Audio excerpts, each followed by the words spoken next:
So we think that this is one of the original trees here. So all of the sugar gums along the front there were planted, and I think the habitat value of those trees has evolved over, what, 110, 120 years, David? Yeah. But I think primarily the main reason that these sugar gums have got a lot of habitat value is probably the lopping that occurred a fairly long time ago. With this tree, it doesn't look like it's been lopped, but look at the habitat value that it does have from at ground level right through the habitat that's forming. You've got a succession of hollows that are forming and have formed, and it's going to continue on. But this tree's got to be in the order of, what, 150, 200 odd years old, I would imagine. Well, it predates settlement in the area. So when we do get valuable assets like this, it's pretty imperative that we maintain them. And the thing that I like the most about this is that there's a lot of work going in on the ground here to maintain this and bring it back into a community rather than maintaining it as an island. And I think that's fantastic. Adding to that, where things have fallen, they've been left, and again, you're adding structural diversity on the ground, which helps the creatures and helps the habitat generally as well.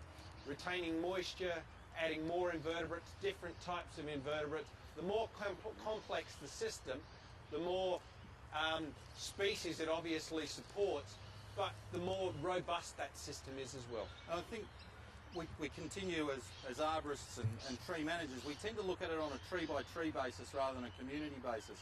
If you drive from Melbourne towards Sydney along the coast, you'll go through a large patch of Eucalyptus teraticornis, which is the plains red gum. It's another red gum, forest red gum. And the teraticornis through that section across hundreds and hundreds of acres are really, really going backwards in health. And there doesn't appear to be a really good reason for it. I think you may have driven along that section, Kim, with the old man. And we think that the reason that they're going backwards is very complex, and it's not just one individual piece. But with the degree of farming that goes on through South and East Gippsland, it's very heavy dairy farms. So a lot of the understory is being cleaned out. And in that understory was Bassaria spinosa. And in the Bassaria spinosa is a particular wasp that nests in the Bassaria, and that wasp feeds on Christmas beetles. The Christmas beetles are absolutely destroying the foliage on the teraticornis. Now, just by doing one small thing, by removing the Bassaria for the dairy farms, we've gotten rid of a wasp which was parasitising the Christmas beetles. So every year they get a massive influx of Christmas beetles, and that's having a substantial impact. In addition to that, the water table is slowly starting to rise as well. So we may have changed drainage conditions and changed salinity as well. So again, just by controlling the Christmas beetles, we're probably not going to fix the problem. We have to look at more of a community-based approach rather than an individual, let's spray the Christmas beetle approach, because all you'll do is you'll be back to square one next year. You're not fixing the problem. Looked a fair bit at I guess, identifying existing habitat and coming up with methods on how to maintain it. And I think in some situations you have to be pretty inventive. With the big grey box, the Eucalyptus microcarpa back there, putting it in a different situations where it is now, what are some of the methods that you can use to maintain a tree like that that's got obvious faults, and branch failure is a real possibility. Out here, well, the likelihood of somebody or something being injured if failure does occur is very, very low. Put it into a more high use park, well then that can be a fairly substantial management issue. And just putting the log litter on the ground can be the start of that process. So getting the mulch there, getting the log litter down there, all of a sudden starts to keep people a little bit further away from it. They don't set their picnic up over the log because it's a little more difficult. They'll set it out a little bit further. And so trying to minimise your target exposure is a really, really good way of maintaining existing trees that do have issues with them. Once you get to a point where you've got a large dead tree like this in a public park, now, correct me if I'm wrong, Jennifer, but we're probably looking at around 60 to 80 years old, this tree here, around that sort of time frame. Now, back to the microcarpa there, it's taken, what, 150, 200 years to form hollows. This thing here is 60, 80 years old. How much habitat value does that have right now, James? It has habitat value because it provides structure.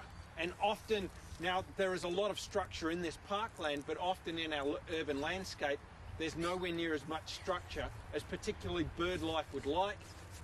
Being dead, you're going to get a lot of reptile species, geckos and skinks that can take advantage of it, as well as invertebrates. So it does provide habitat and it does provide perching lookout. There are bird species, for example, that will come down and feed on the ground but take shelter up in the trees. So while it is not the same habitat value as a living tree, it certainly does have habitat value and it's worth retaining. And so, for most of us dealing with trees like this in a park, I'd be pretty confident saying that the standard operating procedure in this day and age is it's dead, cut it down, cut up the firewood, grind the stump, and if you're lucky, plant a new one. Initially, most people will see it as a liability and that something needs to be done. And I think more and more we can start to say that, look, hang on, yes, there is a liability issue that we need to deal with here, but the whole tree's not a liability. There is some really big assets that can be utilised here. So there's quite a lot of invertebrates that are using this, quite a lot of bugs and beetles and so on. And look, turning a tree into something like this from a habitat point of view, I think is better than cutting it down and removing it. Unfortunately, for any animal using this, I think it's probably more and more looking like living at Coober Pedy than it is living in Adelaide. But if you take that approach, well, you say, well, what's the first thing you'd really like to do around this tree? Plant some more trees. Plant some more trees. Give it some cover. Give it some food, other food sources, and those sorts of things. And in an area like this, it doesn't take long for that to start to have an impact. And I know, particularly with a lot of our eucalypts, the best thing you can do to get regeneration happening is nothing, and that is absolutely nothing. Fence it off and make sure no one walks through it, make sure no one mows it, make sure that the seed that does set can actually germinate all by itself, and you'll actually get a mat of trees coming up all by themselves. So that's a really quick and easy way of improving the habitat value. Just on a pure cost-benefit analysis, stripping the branches off, well, Paddy, you've probably done this more than me in backyards. Most arborists would have done this in backyards, but realistically taking the branches off a tree like this is probably the easiest part. But if it's in a backyard and it's tight access and all those sorts of things, removing that trunk section out of the backyard into the back of a chipper and either processing it as chips or cutting it into firewood is probably more like 80% of the work involved, depending on what's underneath when the tree has to come down. So purely on a cost basis, to leave a tree like this, even with more scaffolding, tends to be a lot cheaper and a lot easier for us as arborists to leave it behind it than rather than bring it all down and then try and cart it all out of, whether it's a backyard or even out of a park. And then do this something in the backyard, though? Is this something that you would tackle and leave like this in the backyard? Yes. It's something that's starting to happen in Victoria a lot. The area that it's happening the most is is for Vic roads. So our roads manager in Victoria, where they've got lots of native bushland on the roadsides, and they're maintaining these stumps. It's a public land, and there are more and more private people that are taking it up. And the problem that we've had in the past is that by the time these decay to a point where they've got natural hollows forming, well, the rest of the trunk has decayed and the roots have decayed, and at about the same time that they start to become more valuable to the larger fauna, well, they become more risky and need to come out. And so, choice that the property owner himself is making. yeah. However, with the work that Paddy and James are doing now, we can start to get an immediate benefit from a fauna habitat point of view, so that by the time the tree does decay at ground level and the roots start to decay and the trunk starts to decay, we may have had a good 15, 20 useful years of habitat value in the tree. And so with the elm that we did at TreeNet this year, it's reshooting and growing quite well. Now, I don't see that as being a major issue, providing the epicormic shoots are managed. Now, those epicormic shoots aren't going to be an issue for another 5, 10, 15 years. Now, if the habitat is maintained, and by maintaining the habitat we maintain the epicormic shoots, then we can have a very useful tree that's still alive, that's still kicking. 2006 fires in the Grampians, I was working for Parks Victoria there, so we were looking at all of the trees along walking tracks and in camping trails, and one of the things that they were really concerned about was the natural look of the park. And they said, you know, one of the things we really don't want to see are these beautiful Shigo cuts that you guys keep doing. And I said, well, you know, the tree, that's what the tree really requires. And then I stood back and I thought, well, hang on, does it? Does it really need that? Because what we ended up doing there was, they were out in the middle of the bush. They didn't want to see lots of chainsaw cuts everywhere. So we started literally just ripping branches off with throw lines and with work ropes and winches. And we would get rid of the risk factor, but still leave these torn, ripped branches that would then generate habitat and hollows in the future. And I think changing our ideas on a tree by tree basis, saying, well, hang on, do we really need to prune this branch off at all? If we do, is there another way that we can do it? We've gone from identifying existing habitat in the sugar gums, looking at a couple of dead trees and the dead habitat stump behind us. I think the next move is looking at living trees and identifying opportunities for habitat in living trees.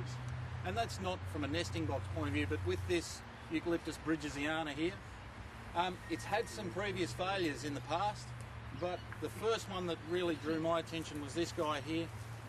It's got some natural failures and some big cracks running through it, so that's going to start to attract invertebrates and bugs and so on. Fungus. But before this thing starts to generate any substantial size hollows, it's going to need another, 50, 60, 70 years. So maybe we can speed that process up. So, Buddy, I'll let you go for it. I think what we need to do is look at the way that we prune everything. To my mind, probably for the last 15 to 18 years that have been climbing trees and pruning them, a really nice looking tree that generally had the dead wood removed out of it, all of the stubs. I know in particular, I clearly remember Tom Greenwood, one of my mentors, sending me back up a tree, 60 foot, because I missed a stub that was about as thick as my thumb and sort of 25 mil long. So from that as an experience, we always looked at pruning a tree aesthetically, and we all look at trees, or as general arborists, aesthetically, is to get rid of all the little finer bits of dead wood. So the first thing you do in this is go, okay, see that stub there, boys? Take it back to the collar. Take that one back, trim that branch up, trim that branch up. To go back to Shigo pruning cuts. Whereas now I think we can look at this stub and we can potentially create a hollow for a bird or a possum or some other mammal to live in quite comfortably. And it's not overly necessary to take that off. You will still potentially get decay into the trunk, and it's something that the tree will have to cope with. We don't know whether this is going to exacerbate the problem or make it any better. But I think it's something we definitely need to look at rather than doing Shigo cuts on every single branch.